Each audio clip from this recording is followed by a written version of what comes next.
All right, we want to move on to Matthew 5:5, which says, "Blessed are the meek, for they shall inherit the earth." As I've mentioned when we've talked about each of these Beatitudes, normally when we're doing a study on something that is more of a word study or is more topical in nature, like the Beatitudes, I usually start with the key words in the passage and what their original meaning is in the language they were originally written in, which in the case of the Old Testament would be Hebrew or Aramaic in a few places. And in the case of the New Testament, it's primarily Greek, though there are also a few cases where there is some Hebrew or Aramaic words. So usually the first session we have on a new subject, which even though we're still going through the Beatitudes, this is a new Beatitude, I'm usually discussing a lot of the more technical issues like the meaning of the original language and quoting different sources and things. And so I would expect that this first session we have on the Beatitude regarding the meek is going to have a lot of quotations and a lot of technical issues in it. And then the next class we have on this will get into a lot more depth in the scriptures and some of the practical applications and other things. So for those that enjoy technical study and who don't mind a lot of quotes of other sources and things, this class will probably appeal to you. For those that do not, the next class will be moving further into the more practical side of this and into going through some of the scriptures that address this issue. The Greek word that's translated as meek here is praus, which is spelled P-R-A-U-S and sometimes spelled P-R-A-Y-S, like the word praise, but it's pronounced praus. Just as an aside, when you see a Greek word that has a Y in it, very often the Y is actually pronounced more like our U sound. So even if it is spelled P-R-A-Y-S, it wouldn't be pronounced praise, it would be pronounced praus. Praus is an adjective that refers to the quality of being mild in the sense of being mild-tempered and being humble and in the sense of being humble in spirit or humble in actions. And by extension, it can sometimes be used to refer to being gentle in terms of having a gentle temperament and general way of interacting with people. The Greek English Lexicon of the New Testament and Other Early Christian Literature, which is a long title for a book and is why most people refer to it as BDAG or BDAG, defines meekness as pertaining to not being overly impressed by a sense of one's self-importance, being gentle, humble, considerate, and meek in the older, favorable sense. What they mean by that, by the way, is that today most people think of someone as meek as someone that is passive and weak. But in the older sense of meekness, meekness was considered a great strength rather than a weakness, and we're going to talk about that in detail as we go through studying it. BDAG also defines this as the quality of being unassuming. Notice that this word is not just meant as an expression of how a person interacts with other people, though. It's meant to describe how a person sees themselves as well, and that's why they interact with others the way they do. Notice the very first part of the definition and I'm going to refer to this by its shorter title, BDAG, but notice, as I started saying, the first part of the definition that BDAG gives is that it is pertaining to not being overly impressed by a sense of one's self-importance. The more highly a person thinks of themselves, the less humble they are likely to be. And humility and meekness are two extremely similar words in the Bible. In fact, sometimes in the Bible, they are very strong synonyms for one another. They can essentially mean the same thing. So sometimes when I'm talking about meekness, I might talk about the qualities of humility because that is an element of meekness. This definition of meekness as something, it's a quality that a person has where they're not overly impressed with their own self-importance, is why I said a moment ago, you can't just be meek in the way that you interact with other people. If you're truly meek, that says something about how you see yourself. You don't see yourself as so big and so important that you would be overly offended by people not treating you in a way that expresses how important you think you are.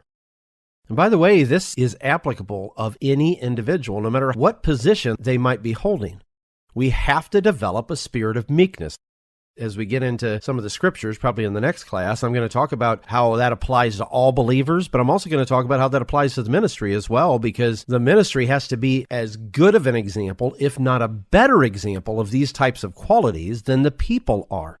We can't ask the people to have the type of qualities that are listed in the Beatitudes or that are qualities that are expressed in the fruit of the Spirit if we aren't putting those qualities on, if we're not developing those qualities ourselves. And this is a perfect example of one that often is overlooked by those in the ministry who have a very arrogant and authoritarian type of spirit in terms of their methods of leadership and interaction with the people.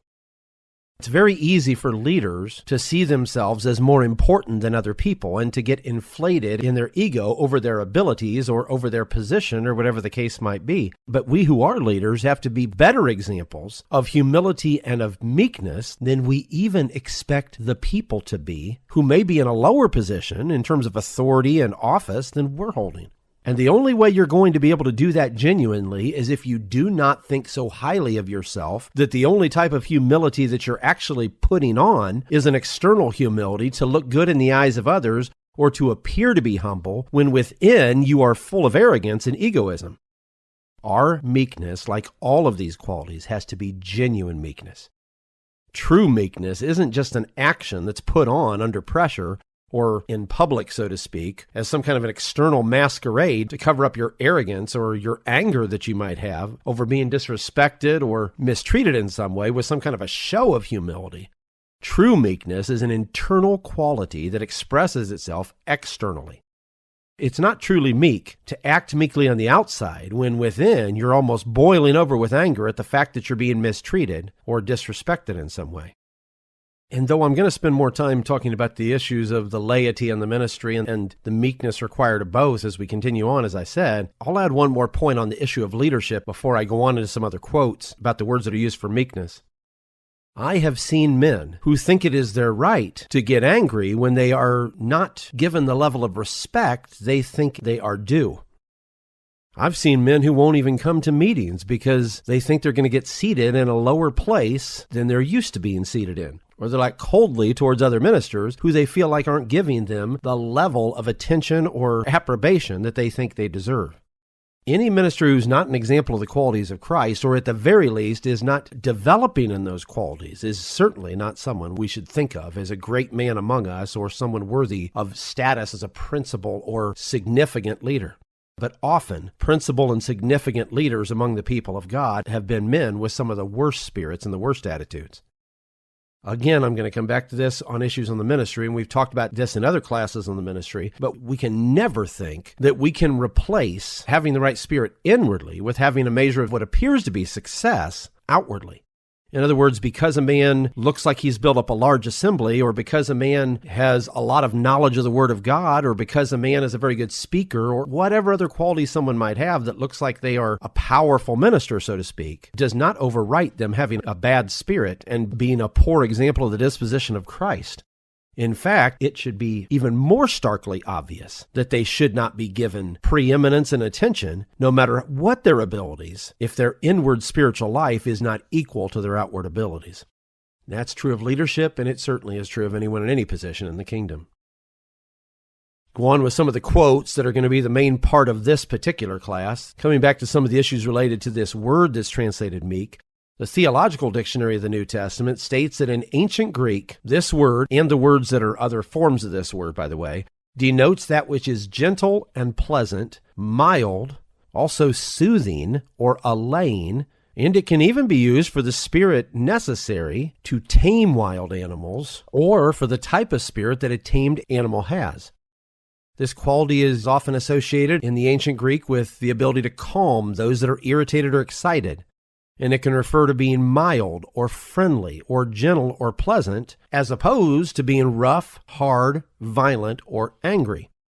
That alone should tell you something else about this quality as it applies to leadership, as I just was talking about, because I've seen many leaders whose general temperament is pretty rough and pretty hard, when that is exactly the opposite of meekness, and meekness is a critical characteristic of people in the kingdom, and if it is a critical characteristic that leaders must possess if they're going to be examples for the people.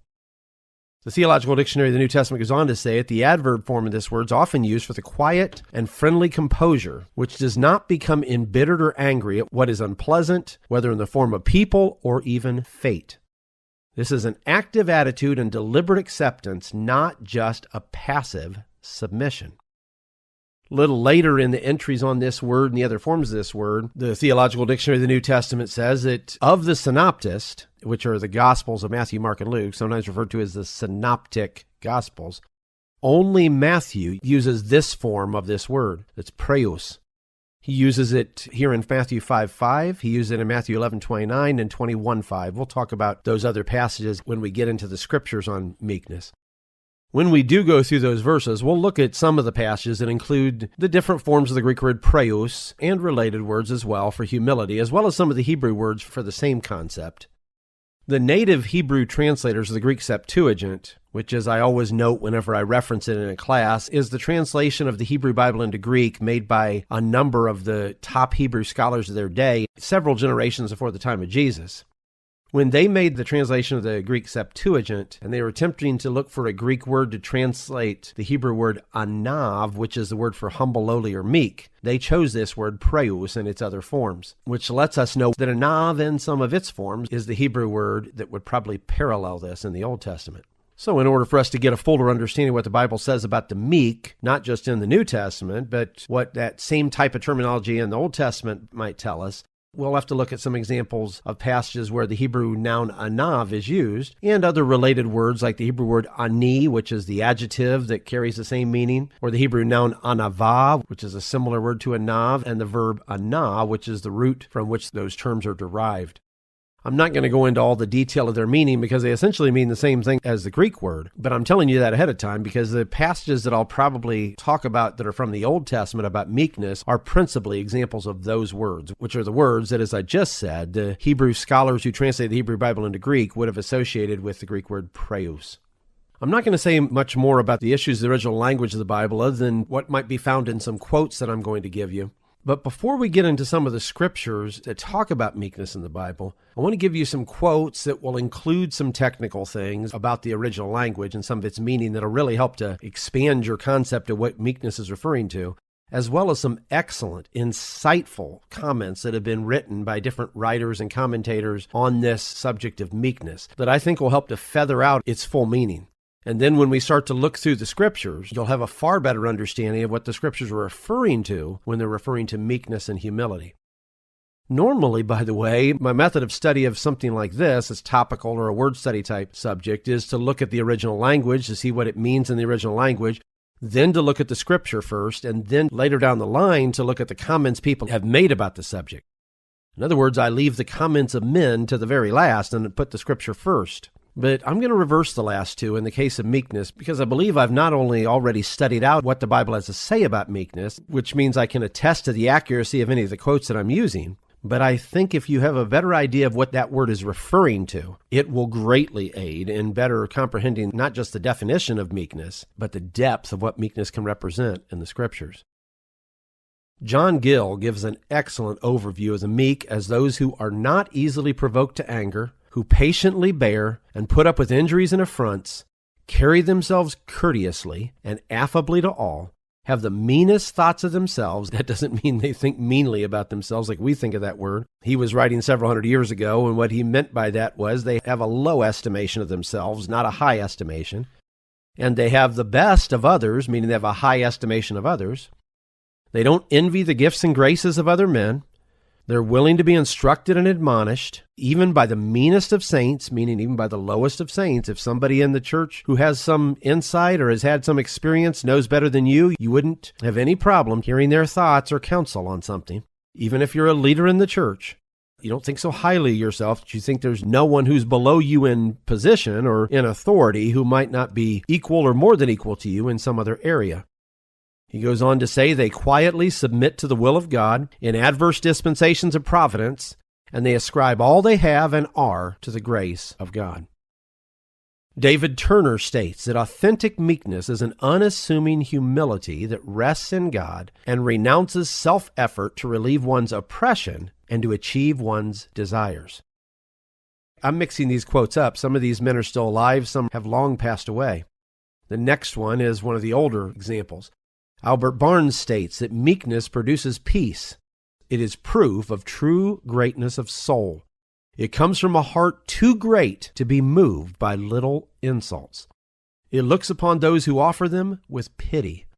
He that is constantly ruffled, that suffers every little insult or injury to throw him off his guard and to raise a storm of passion within, is at the mercy of every mortal that chooses to disturb him.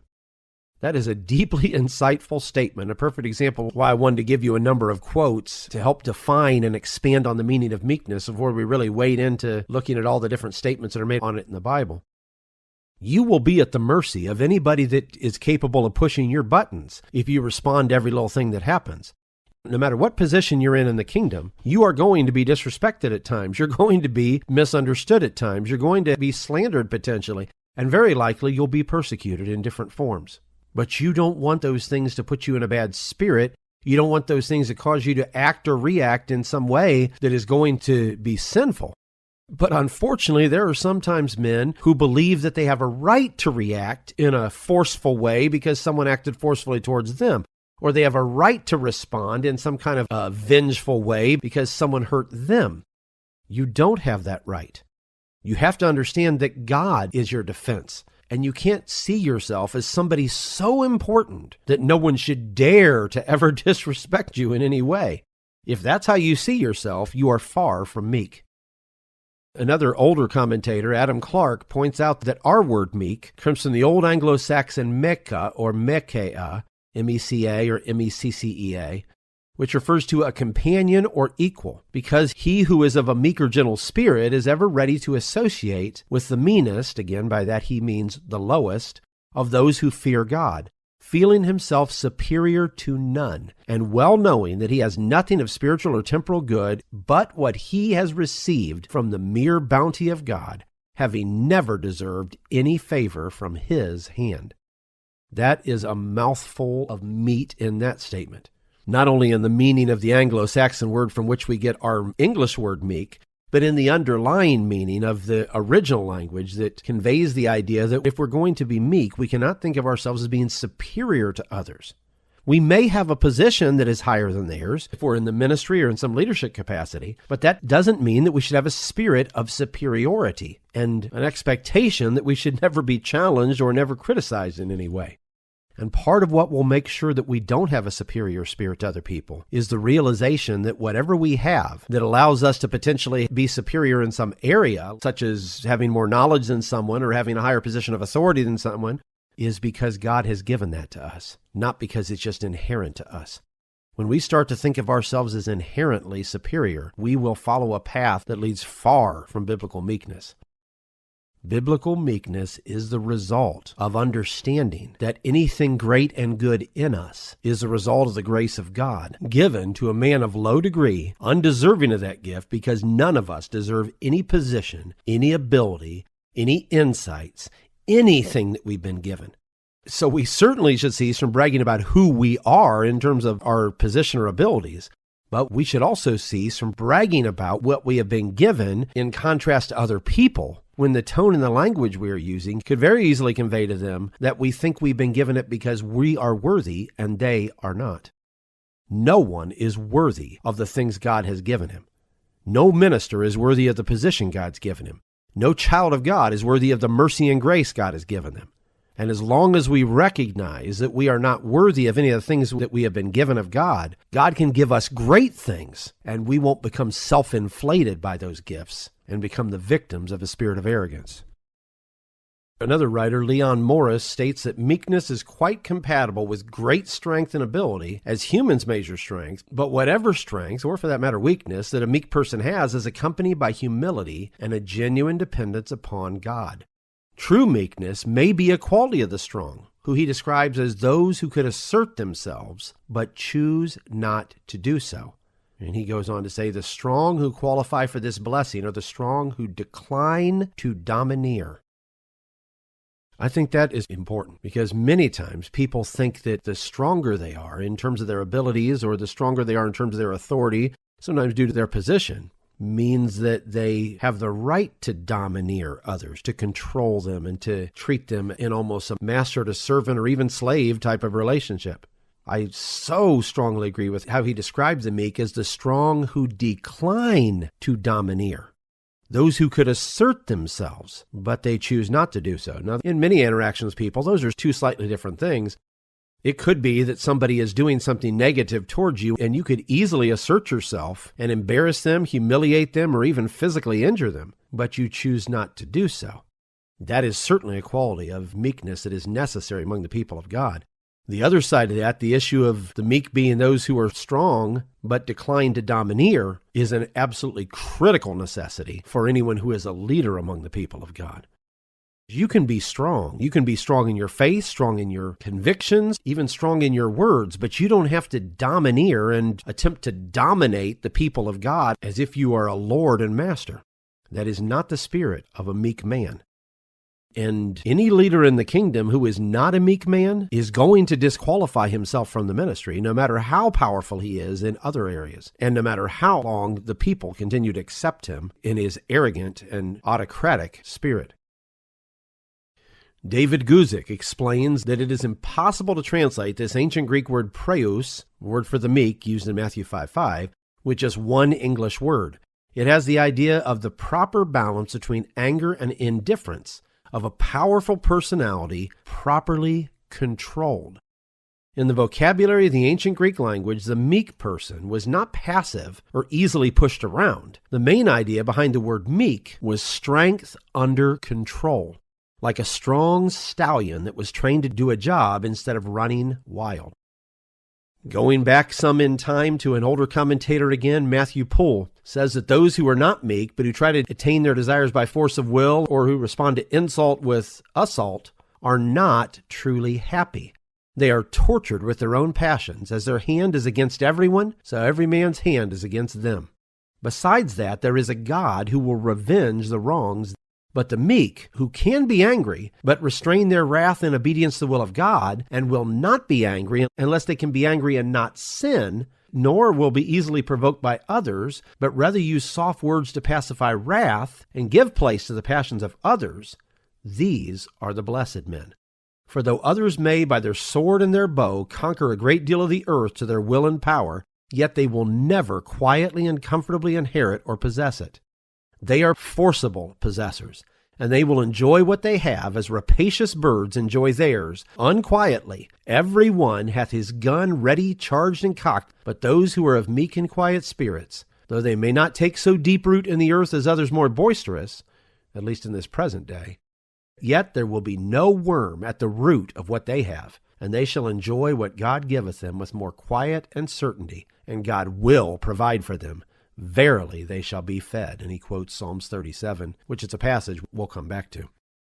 I'll give you a few more quotes. The next few that I'll give you are fairly long quotes that I'm sure I'll break up with some comments in between. I'll try to clarify when I'm the one doing the talking versus the source that I'm quoting. The Preacher's Homiletic Commentary gives a list of the qualities of and some of the biblical parallels with meekness. It says the first and chief ingredient in this meekness is an inward calmness and tranquility of mind. This shows itself in an outward, affable, courteous, kind, and friendly behavior to men. The meek man is slow to anger. He is prudent and moderate in his passion, tempering it with a spirit of calmness and moderation. He lets go his anger as soon as he can in reason. At least he suffers it not to settle into a fixed hatred or lasting resentment, but is ready to embrace all overtures of reconciliation. Meekness is always joined with humility, resignation, contentment, cheerfulness, courtesy, gratitude, moderation, peaceableness, kindness, patience, forgiveness of injuries, charity, and all other social and good-natured virtues. With most of these, it is so connected in the Scriptures that I do not know, this is the writer of this commentary saying this, whether they ought not to enter into the definition of it. Meaning that all those different qualities that he just quoted are so close in meaning to the biblical concept of meekness that they could literally be part of its definition. William Barclay gives 3 different possible ways of looking at what this meekness in the Sermon on the Mount is referring to, all of which have deep practical lessons. And as is the case with all these writers that I'm quoting, I could explain this in my own words, but I am not sure it's possible to explain some of these things that I've been quoting in better words than these writers explained them. It is certainly true. I do not agree with all of the doctrines that all of these men that I'm quoting hold, and when they touch on those doctrines, I intentionally leave out that part of the quote. But there are still precious nuggets of gold scattered throughout their writings that are worthy of quoting in their own words, and I wouldn't be so foolish as to try to reword them when they've already been worded in the best possible way. William Barclay says, in our modern English idiom, the word meek is hardly one of the honorable words of life. Nowadays, it carries with it an idea of spinelessness, subservience, and mean-spiritedness. And again, this is more of an older way of using that terminology. What he means by that is someone that is low in mind and in spirit. He goes on to say, it paints the picture of a submissive and ineffective person in our modern mind. But it so happens that the word meek, he's referring to the Greek word praeus, used in Matthew 5:5, was one of the great Greek ethical words. Aristotle has a great deal to say about the quality of meekness. It was Aristotle's fixed method to define every virtue as the happy medium between two extremes. Aristotle defines meekness as the balance between excessive anger and excessive angerlessness. By the way, I am no fan of Aristotle, of some of these Greek philosophers, but I'm including this quote of Barclay's about Aristotle because it gives you some great insight into what the meaning of this word meant. And it's interesting that Aristotle saw it as a balance between excessive anger and excessive angerlessness. Its point is to describe someone that would never get angry over anything. We do have to get angry over some things, but we can't get excessively angry, and we can't get angry over the wrong things. And our anger shouldn't be over some personal insult that has been given to us. If we're going to be angry, we should be angry because people have defamed God, not because they're defaming us. Barclay goes on to say that meekness, as Aristotle saw it, is a happy medium between too much and too little anger. And so the first possible translation of this beatitude is, blessed are those who are always angry at the right time and never angry at the wrong time. That's the end of that part of his quote. That's not something that most people would think about when they're thinking about what meekness might represent. And it's why I think that his three ways of interpreting the meekness here is so insightful and can add such a depth to your understanding of what that word could represent. He goes on to say, if we ask what the right time and the wrong time are, we may say, as a general rule for life, that it is never right to be angry for any insult or injury done to ourselves. That is something no Christian must ever resent. But that it is often right to be angry at injuries done to other people. Selfish anger is always a sin. Selfless anger can be one of the great moral dynamics of the world. But the word praeus has a second standard Greek usage. It is the regular word for an animal which has been domesticated, which has been trained to obey the word of command, which has learned to respond like a horse to the reins. It's the word for an animal which has learned to accept control. So, Barclay says, the second possible translation of this beatitude is, blessed are those who have every instinct, every impulse, every passion under control. Thus, blessed are those who are entirely self-controlled. It is the blessing of those who are completely God-controlled, for only in His service do we find our perfect freedom, and in doing His will our peace. He goes on to say, there is still a third possible side from which we may approach this beatitude. The Greeks always contrasted the quality which they call praeotes, the quality of being meek, and which the Authorized Version, which is the King James Version, translates as meekness, with the quality which they call hypsilocardia, which means lofty-heartedness. In praeotes, there is the true humility which banishes all pride. Without humility, we cannot learn, for the first step to learning is the realization of our own ignorance. Quintilian, the great Roman teacher of oratory, said of certain of his scholars, some of it said regarding some of his students, they would no doubt be excellent students if they were not already convinced of their own knowledge. Let me pause in my quote of Barclay for a moment to say there are far too many individuals in that situation in this world, as well as in the church and in the leadership of the church. People who are so convinced already of their own knowledge that they are incapable of being excellent students. And if you're not capable of being an excellent student, you'll never learn why what you think is knowledge may be faulty, and as the Bible says, falsely so called. Barclay goes on to say, no one can teach people who know it already. Without humility, there can be no such thing as love, for the very beginning of love is a sense of unworthiness. Without humility, there can be no true religion, for all true religion begins with the realization of our own weakness and of our need for God. True humility can only be reached when we are always conscious that we are the creatures and God is the creator, and that without God we can do nothing. Praeotes, which is a form of the word praeus, meaning meekness, describes humility, the acceptance of the necessity to learn and of the necessity to be forgiven. It describes the only proper attitude to God. So the third possible translation of this beatitude, in Barclay's eyes, is blessed are those who have the humility to know their own ignorance, their own weakness, and their own need. I think Barclay puts that beautifully. Moving on to another writer, Though I do not agree with all of his assumptions and conclusions about meekness, and I certainly don't agree with a number of his doctrinal positions related to the nature of salvation, John MacArthur gives one of the best explanations of meekness, again, minus some of his theological conceptions that I haven't included in the quote that I'm going to give. When he went off in a sidebar into those conceptions, I didn't include it in the quote that I'll give. He says the term used for meekness sometimes was used to describe a soothing medicine or a soft breeze. It was used of colts and other animals whose naturally wild spirits were broken by a trainer so they could do useful work. As a human attitude, it meant being gentle of spirit, meek, submissive, quiet, tender-hearted. Meekness does not connote weakness. The word was used in much extra-biblical literature to refer to the breaking of an animal. Meekness means power put under control. A person without meekness is like a city that is broken into and without walls, quoting Proverbs 25:28. And then quoting Proverbs 16:32, he who is slow to anger is better than the mighty, and he who rules his spirit than he who captures a city. By the way, what MacArthur's referring to in those passages is the fact that a person who is truly meek will not have the city of their mind broken into and their emotional buttons pushed to cause them to respond to things that will cause them to sin or to injure other individuals. And that somebody that can control their anger and who rules their spirit, which is some of the things that are the products of a meek person, is better than the mighty.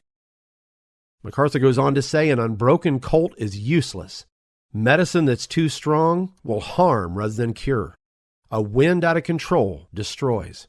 Emotion out of control also destroys and has no place in God's kingdom. Meekness uses its resources appropriately. The meek person has died to self, and he therefore does not worry about injury to himself or about loss, insult, or abuse. Meekness is not cowardice or emotional flabbiness. It is not lack of conviction nor mere human niceness, but its courage, its strength, its conviction, and its pleasantness come from God, not from self.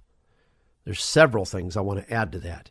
Number one, his statement that medicine that's too strong will harm rather than cure is a powerful lesson for those of us who may be leaders in the kingdom, serving in the ministry. Sometimes we think that somebody needs to take their medicine, so to speak, but some medicine will do more hurt to the person than help to them. And we need to be wise enough to realize that sometimes the hard and aggressive, and whether you want to admit it or not, abusive way that some people attempt to rule over others is like applying medicine that's too strong that could potentially not just harm a person rather than cure them, it could kill them. Another point that he makes in that last part of that passage I think is significant is that a wind out of control destroys. When you get your spirit out of control, your words and your actions are not going to be productive. They're going to be destructive. One of the things that several of these commentators focus on that I think is a very important point I want to repeat is the fact that meekness is not weakness. As the old saying goes, if you think it's weak to be meek, try being meek for a week. The courage to be meek in the face of opposition, the inner fortitude that you need to maintain a spirit of meekness in response to mistreatment, the endurance that's necessary to stand under persecution, and in the midst of it, refuse to act in reciprocity or with a spirit of revenge, even when a response might seem to be justifiable, requires a strength of will and an empowerment from God that is an exhibition of true spiritual might. There is nothing weak about it. It is far mightier to be meek under pressure than it is to act with force under pressure. I'll give you one more quote before we move on to some of the scriptures. Alexander McLaren shares what I believe is among the best stated expressions of the full depth of what the meekness in the Sermon on the Mount comprises when he states that the ordinary use of the word is to describe an attitude, or more properly a disposition in regard to men, especially in regard to those who depreciate or wrong or harm us. But the Christian conception of meekness, while it includes that, goes far deeper and primarily has reference to our attitude, or rather our disposition towards God. Meek endurance and meek obedience, the accepting of His dealings, in other words, the way He's dealing with us, of whatever complexion they are, and however they may tear or desolate our hearts, without murmuring, without sulking, without rebellion or resistance, is the deepest conception of the meekness which Christ pronounces blessed. When sorrow comes upon us, Unless we have something more than natural strength bestowed upon us, we are all but certain, like fractious children when beaten, to kick and plunge and scream, or to take the infliction of the sorrow as being an affront and an injury. If we have any claim to this benediction, we must earn it by accepting our sorrows. Then the accepted sorrow becomes a solemn joy, or almost akin thereto. The ox that kicks against the goads only does two things thereby. It does not get away from them, but it wounds its own hocks, and it drives the sharp points deeper into the ragged wounds. Let him strike, dear friend, for when he strikes, he cuts clean, and there is no poison on the edge of his, God's, knife. Meekness towards God is first patient endurance of his will, and in reference to him it is next unquestioning docility and obedience. Its seat is in the will. When the will is bowed, a man is far on his road to perfection, and the meaning of all that God does with us, joys and sorrows, light and darkness, when his hand gives and when his hand withdraws, as when his authoritative voice commands and the sweet impulses of his love graciously constrain, is that our wills may be made plastic and flexible, like a piece of wrought leather, to every touch of his hand. True meekness goes far deeper down than any attitude towards men. It lays hold on the sovereign will of God as our supreme good and delights in absolutely and perfectly conforming itself thereto. And then there follows, as a matter of course, that which is usually the whole significance of the word, the meekness which is displayed in our attitude towards men. The truly meek heart remains unprovoked amidst all provocation. Most men are like dogs that answer bark for bark, and only make night hideous and themselves hoarse thereby.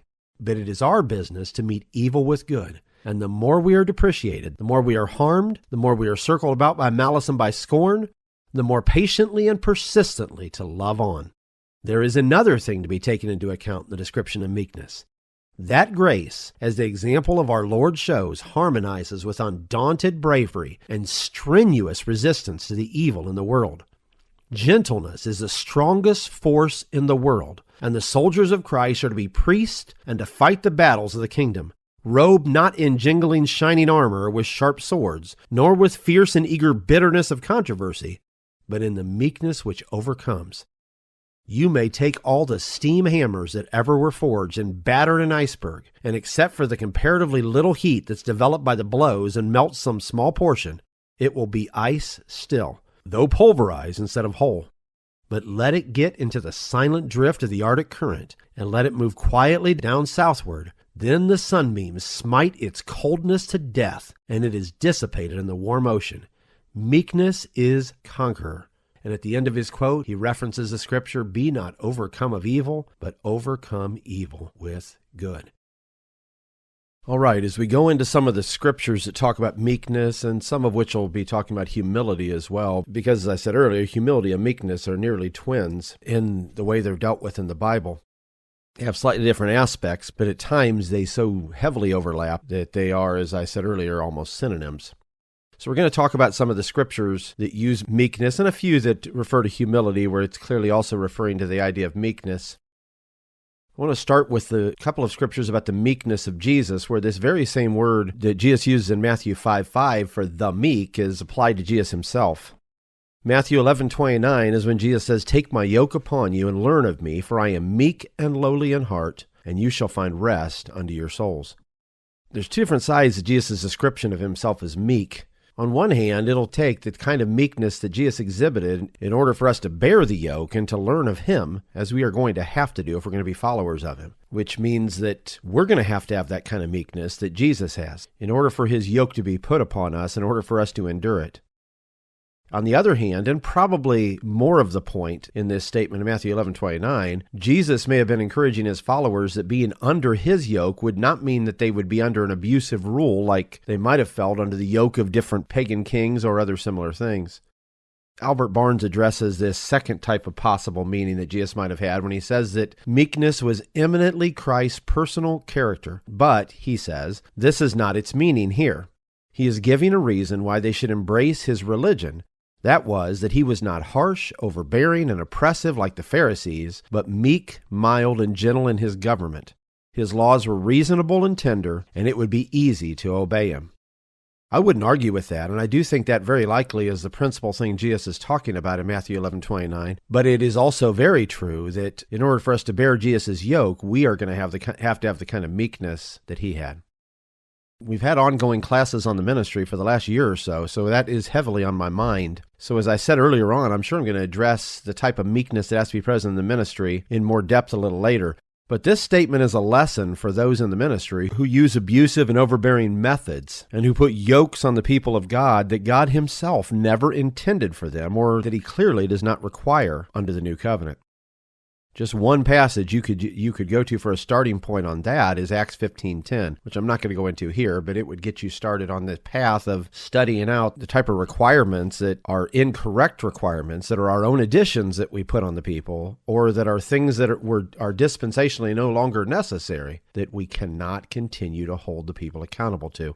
We'd be putting a yoke on them that is not the yoke of Christ. It isn't part of anything Christ required. It's a yoke with extra weights added to it. That is inappropriate at best, and detrimental, if not eventually destructive to people, at worst. The other passage that talks about the meekness of Jesus with this same Greek word, praeos, is found in Matthew 21:5, where he quotes Zechariah 9:9, saying, "Tell ye the daughter of Zion, behold, thy king cometh unto thee, meek, and sitting upon a donkey, and a colt, the foal of a donkey." In Zechariah 9:9 in the King James Version, he uses the word lowly for the word Jesus is calling meek here, and that word is the Hebrew word ani, A-N-I-Y. In his coming to Israel, Jesus was meek and lowly in several different ways. He was not only thought of as lowly by those that were in power who didn't give him the level of respect that he deserved, but he came to Israel in a meek manner, and he was meek in the face of the persecution that was brought upon him by those in Israel who rejected him. That's not to say, by the way, that he wasn't aggressive in his interactions with people at times. He certainly was. Just consider his actions in cleansing the temple that are recorded later in this very same 21st chapter of Matthew, down in the 12th verse.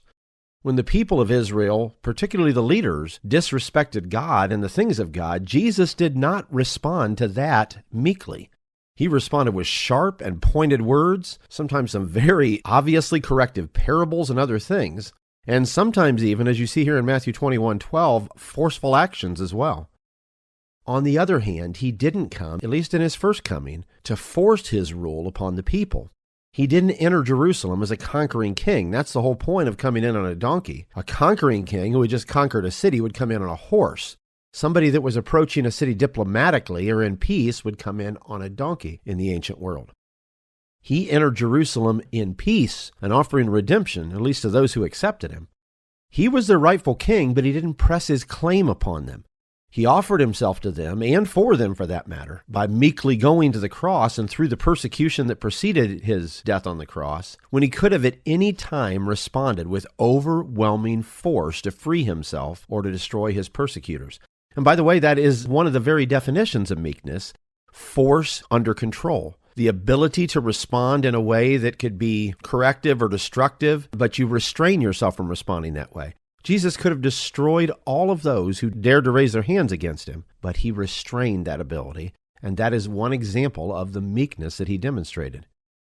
Michael Wilkins makes this statement that Jesus exemplifies best what it means to be gentle. It takes tremendous strength to bring others into God's will, but when that strength is coupled with a selfless non-assertiveness, it produces a gentle person who can patiently endure much to bring about God's purpose for his people. I agree. That is undoubtedly a quality that's needed in all of God's people, but especially for those serving in the ministry who have to not only emulate Jesus' general characteristics as all God's people do, but they also have to emulate his leadership methods and his spirit of leading the people as well. As you'll see in Galatians 5:22-23, meekness is a fruit of the Spirit. The things critical for the full development of any child of God are those 12 fruit of the Spirit mentioned in Romans and Galatians and Ephesians and talked about as a package of 12 total in Revelation 22. In Galatians 5:22-23, it lists 9 of the fruit of the Spirit when it says the fruit of the Spirit is love, joy, peace, long-suffering, gentleness, goodness, faith, meekness, self-control. Against such there is no law. The crucial importance of meekness is demonstrated by the fact that it's not only listed among the Beatitudes, but it's one of the fruits of the Spirit. Its inclusion in both of those lists of spiritual qualities shows you just how critically important it is and how necessary it is for it to be present in any truly mature child of God. I'm not going to talk about meekness as the fruit of the Spirit in great depth. We talked about that in the book we put out on the fruit of the Spirit, where we went into the subject of each of those fruit very comprehensively. So though I am going to talk more about meekness, if you want to study it even more comprehensively, I would advise reading what we wrote there. Meekness and humility are the result of our recognition of God's greatness and the consciousness that we can only survive with His provision and with His power, and we will never be able to succeed spiritually to the degree that He intends for us without His provision and power.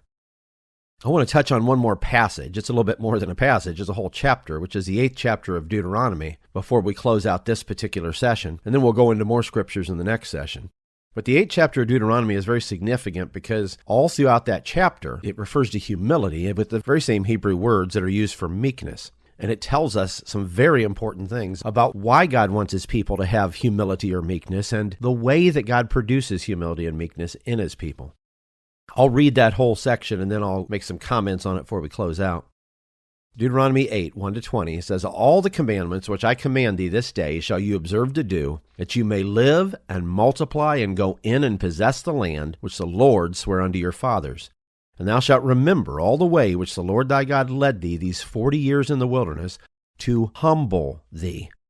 That's an example of the Hebrew word anah, which is one of these words that is also translated as meekness or to be meek. I told you earlier, it's the root word from which some of the other Hebrew words come, like ani, that refer to humility or meekness. He says that He did all these things to humble thee, to prove thee, to know what was in thy heart, whether thou wouldest keep His commandments or no. And He humbled thee. And by the way, when it says that He humbled them, it's referring to the fact that He took them through a process that made them more meek, more humble. And He suffered thee to hunger, and fed thee with manna which thou knewest not, neither did thy fathers know, that He might make thee know that man doth not live by bread alone, but by every word that proceedeth out of the mouth of the Lord doth man live. Thy raiment waxed not old upon thee, neither did thy foot swell these 40 years. Thou shalt also consider in thine heart, that as a man chasteneth his son, so the Lord thy God chasteneth thee. Therefore thou shalt keep the commandments of the Lord thy God, to walk in His ways, and to fear Him. For the Lord thy God bringeth thee into a good land, a land of brooks of water, of fountains and depths that spring out of valleys and hills, a land of wheat and barley and vines, and of fig trees and pomegranates, a land of olive oil and honey, a land wherein thou shalt eat bread without scarceness. Thou shalt not lack anything in it. A land whose stones are iron, and out of whose hills thou mayest dig brass. When thou hast eaten and art full, then shalt thou bless the Lord thy God for the good land which He hath given thee.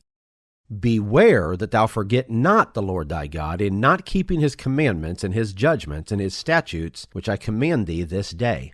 Lest when thou hast eaten and art full, and hast built goodly houses and dwelt therein, and when thy herds and thy flocks multiply, and thy silver and thy gold is multiplied, and all that thou hast is multiplied, then thine heart be lifted up, and thou forget the Lord thy God, which brought thee forth out of the land of Egypt, from the house of bondage, who led thee through that great and terrible wilderness, wherein were fiery serpents and scorpions and drought, where there was no water, who brought thee forth water out of the rock of flint, who fed thee in the wilderness with manna which thy fathers knew not, that He might humble thee, and that He might prove thee, to do thee good at thy latter end. And thou say in thine heart, My power and the might of mine hand hath got me this wealth.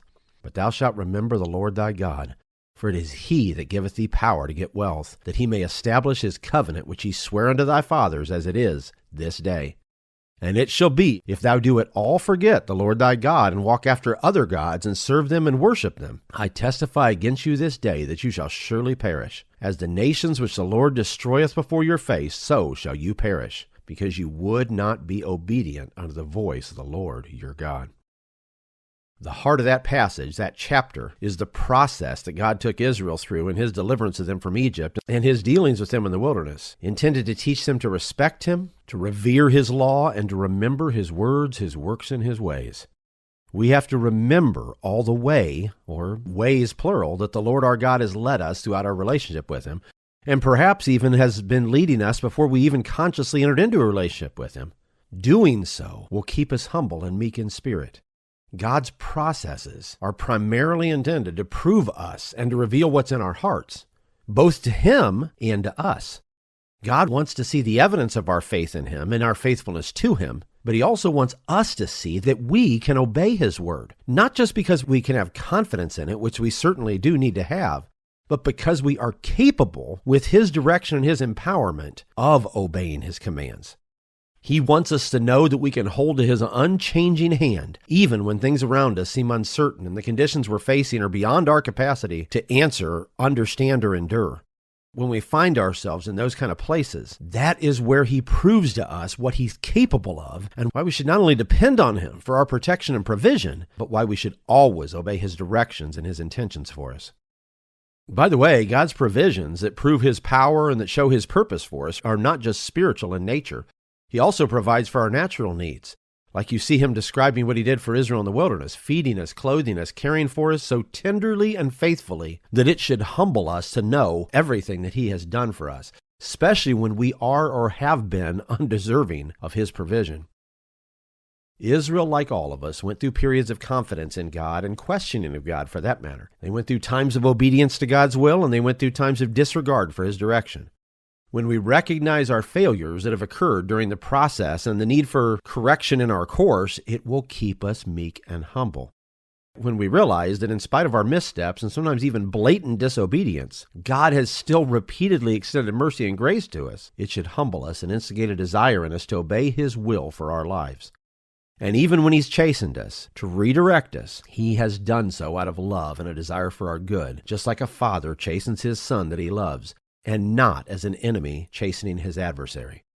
God is not our enemy. He is our friend, and His chastening and His course corrections are for our benefit, and they'll lead, if we yield to them, to our eventual blessing.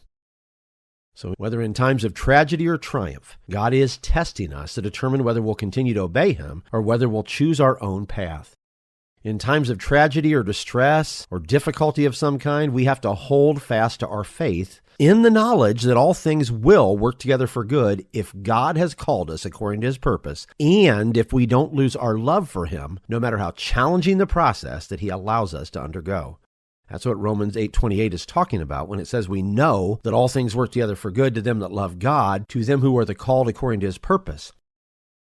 As I always point out whenever I quote that passage, there are two things going on in that passage that sometimes individuals from certain theological traditions do not seem to see. They only see that if God's called us according to His purpose, everything will work out for good. And they somehow seem to miss that that's only true to them that love God, which means that there is a tandem requirement for all things working out together for good.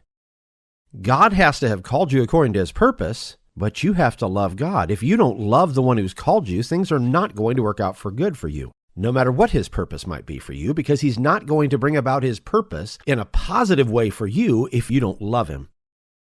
Now, of course, none of us are sufficient to love God when we first come to Him. We have to learn to love Him and grow in our love of Him so we come to the place where His full purpose can be accomplished in us. The process of reaching God's purpose might require the endurance of great pain, whether emotionally, physically, or in any other form that you might experience pain, and that can be unavoidable. That which is broken, which every one of us are, has to be reset, and that which is disease, as every one of us are, has to have that disease cut out in order for us to be delivered from the certainty of death. But let me repeat part of the quote of Alexander McLaren earlier when he said, "Let him strike, dear friend, for when he strikes, he cuts clean, and there is no poison on the edge of his knife."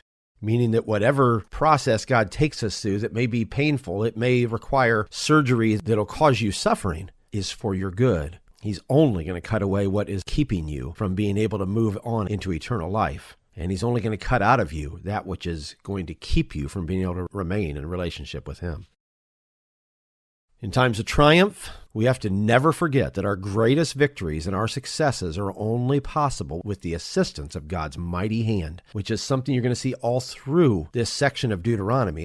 There are multiple references back to God's mighty hand being involved in the deliverance of Israel and in the protection and provision of Israel throughout the wilderness. We need to know that we can do what God has asked of us, no matter how great or even seemingly impossible the task might appear, if He is with us.